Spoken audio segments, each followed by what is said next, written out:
नमस्ते दोस्त, सत्यमेव में आपका स्वागत है।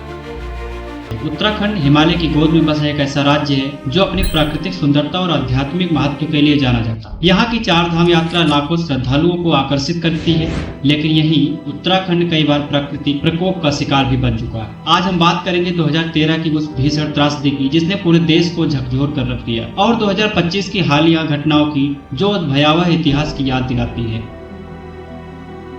जून 2013 में उत्तराखंड ने ऐसी आपदा देखी जिसे देश की सबसे भयावह या प्राकृतिक त्रासदियों में से एक माना जाता है। यह त्रासदी केदारनाथ क्षेत्र में केंद्रित थी, जहां भारी बारिश और बादल फटने की घटनाओं ने तबाही मचा दी। 16 और 17 जून को लगातार मूसलाधार बारिश हुई।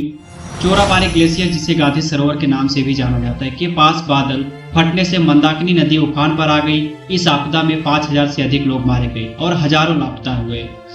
गांव, सड़कें, पुल और होटल पानी मलबे में बह गए। केदारनाथ मंदिर के आसपास का क्षेत्र पूरी तरह तबाह हो गया। हालांकि मंदिर को ज्यादा नुकसान नहीं हुआ। यह त्रासदी उस समय हुई जब चारधाम यात्रा अपने चरम पर थी और लाखों तीर्थयात्री वहां मौजूद थे।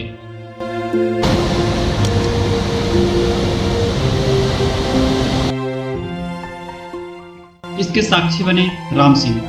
वो एक तीर्थयात्री थे। उन्होंने बताया, मैंने 45 साल में ऐसा कभी कुछ नहीं देखा था जो आज देखा।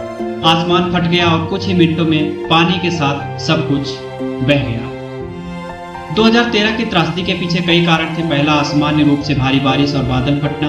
भारत मौसम विज्ञान विभाग के अनुसार उत्तराखंड में 24 घंटों में सामान्य से 134% अधिक बारिश दर्ज की गई। चोराबाड़ी झील के फटने से मंदाकिनी नदी में पानी का स्तर अचानक बढ़ गया। दूसरा, मानवीय लापरवाही।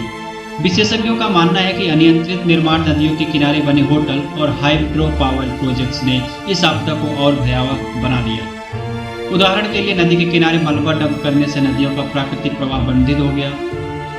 डाउन टू अर्थ की एक रिपोर्ट के अनुसार उत्तराखंड आपदा समन और प्रबंधन केंद्र ने 2012 में ही नदियों और नालों के पास निर्माण को नियंत्रित करने की सिफारिश की थी, लेकिन इसे नजरअंदाज कर दिया गया। इस त्रासदी के बाद भारतीय सेना, एनडीआरएफ और आईटीबीपी ने बड़े पैमाने पर बचाव अभियान चलाया। हेलीकॉप्टरों के जरिए हजारों लोग को सुरक्षित स्थानों पर पहुंचाया गया, लेकिन चुनौतियां बहुत थी। सड़कें और पुल टूट चुके थे और मौसम खराब होने के कारण हवाई बचाव कार्य में भी बाधा आई। 2052 घर, 147 पुल और 1307 सड़कें पूरी तरह नष्ट हो गई। उत्तराखंड को अनुमानित 50,000 करोड़ रुपए का बुनियादी ढांचे का नुकसान हुआ।